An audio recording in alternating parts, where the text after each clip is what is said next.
Kalau Anda dapat membuktikan, maka saya siap dibaptis.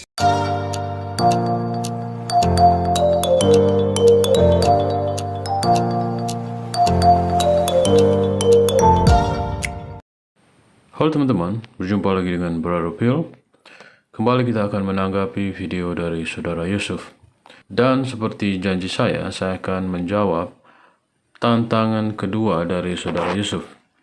Dan jika sebelumnya dia menantang menemukan kata Kristen di dalam Al-Quran, dan kita juga sudah menjawab bahwa tidak ada kata Kristen di dalam Al-Quran. Tetapi yang menjadi pertanyaan kita adalah kenapa terjemahan Al-Quran justru menerjemahkan Nasoro menjadi Kristen. Jika Nasoro itu bukan Kristen, kenapa diterjemahkan sebagai Kristen?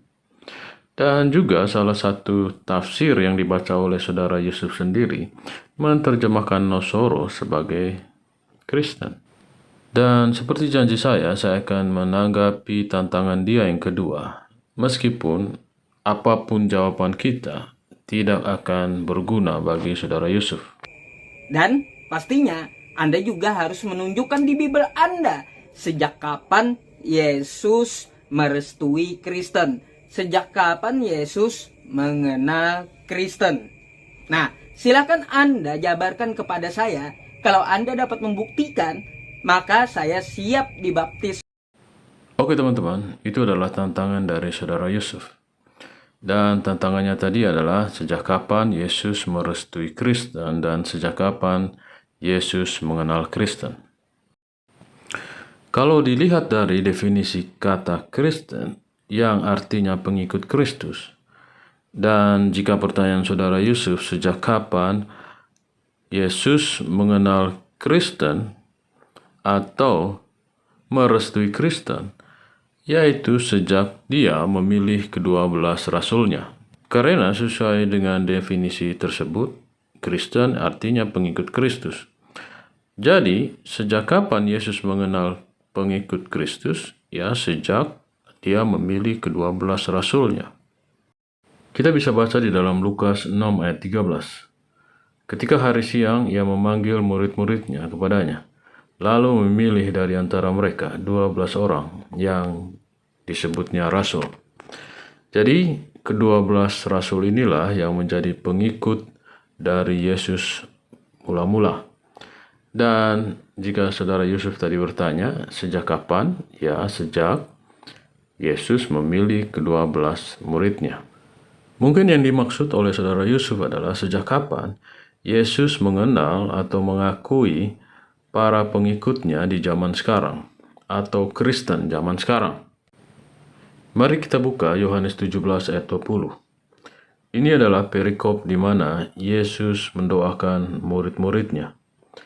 Dan salah satu yang dikatakan Yesus dalam doanya adalah di dalam Yohanes 17 ayat 20 ini, dan bukan untuk mereka ini saja aku berdoa.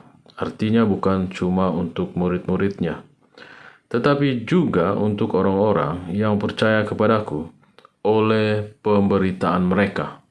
Jadi, Yesus tidak hanya mengakui keberadaan murid-muridnya, tetapi juga mengakui keberadaan dari orang-orang yang percaya atas pemberitaan murid-muridnya. Jadi, jika pertanyaan Saudara Yusuf tadi, apakah Yesus mengakui keberadaan Kristen atau yang artinya pengikut Kristus sekarang ini? Tentu saja, dari ayat tadi, justru Yesus mengakui para pengikutnya yang menerima pekabaran dari para rasul-rasul. Bahkan di ayat yang lain, Yesus mengatakan di Matius 28 ayat 19, karena itu pergilah, jadikanlah semua bangsa muridku, dan baptislah mereka dalam nama Bapa dan Anak dan Roh Kudus. Jadi, jika kita kembali ke pernyataan Saudara Yusuf, sejak kapan Yesus mengenal Kristen dan sejak kapan Yesus merestui Kristen? Justru dia sendiri yang memerintahkan untuk menjadikan semua bangsa menjadi Kristen atau menjadi pengikutnya. atau menjadi muridnya. Jadi tentu saja Yesus mengenal semua pengikutnya. Seperti yang kita bisa baca di dalam Yohanes 10 ayat 27-28. Dan kita tahu bersama para pengikut Yesus dianalogikan juga dengan domba. Domba-dombaku mendengarkan suaraku, dan aku mengenal mereka, dan mereka mengikut aku. Dan aku memberikan hidup yang kekal kepada mereka, dan mereka pasti tidak akan binasa sampai selama-lamanya. Dan seorang pun tidak akan merebut mereka dari tanganku. Oke teman-teman, demikianlah penjelasan singkat kita terhadap tantangan saudara Yusuf. Dan seperti yang saya sudah bilang sebelumnya, penjelasan ini tidak akan diterima oleh saudara Yusuf. Dan jika saudara Yusuf menerima penjelasan kita ini, tentunya dia sudah dibaptis. Semoga penjelasan singkat ini dapat menambah pengetahuan saudara-saudaraku yang Kristen. Terima kasih untuk dukungan teman-teman. Tuhan Yesus memberkati. Kalau Anda mengatakan bahwa Rasul kami itu mati diracun, saya tidak sepakat. Karena bertentangan dengan ilmu kedokteran gitu. Atau lebih percaya kepada Ustadz Abdul Somad yang terkenal itu. Terasa di dalam sakitnya makanan yang kumakan waktu di Khaybar. Ini dalil bahwa dia mati diracun. Ini dalil bahwa dia mati diracun. Ini dalil bahwa dia mati diracun. Yang meracunnya adalah Zainab, istri Salam bin Mishkam. Jadi makanya di sini saya heran. Kami tidak ada membahas tentang kekristenan, tetapi kenapa Anda yang merasa baper? Atau begini saja deh, saya bantu tanpa ragi. Tanpa ragi, saya akan siap murtad jika Anda dapat menemukan satu kata saja Kristen di Al-Quran kami. Ya, silakan kamu cari gitu. Tunjukilah kami jalan yang lurus, yaitu jalan yang engkau beri nikmat, bukan jalan yang engkau murkai seperti Yahudi, dan bukan jalan yang sesat seperti Kristen. Itu jawabannya. Tunjukkanlah kami jalan yang lurus. Al-Fatihah ayat 7. Entai kadang-kadang ya.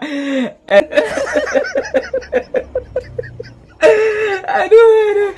Halo teman-teman, ini ada fitur baru dari YouTube, di mana teman-teman bisa mensupport channel Pil Pahit dengan cara mengklik thanks seperti ini, lalu akan muncul pilihan jumlah nominal yang teman-teman bisa support.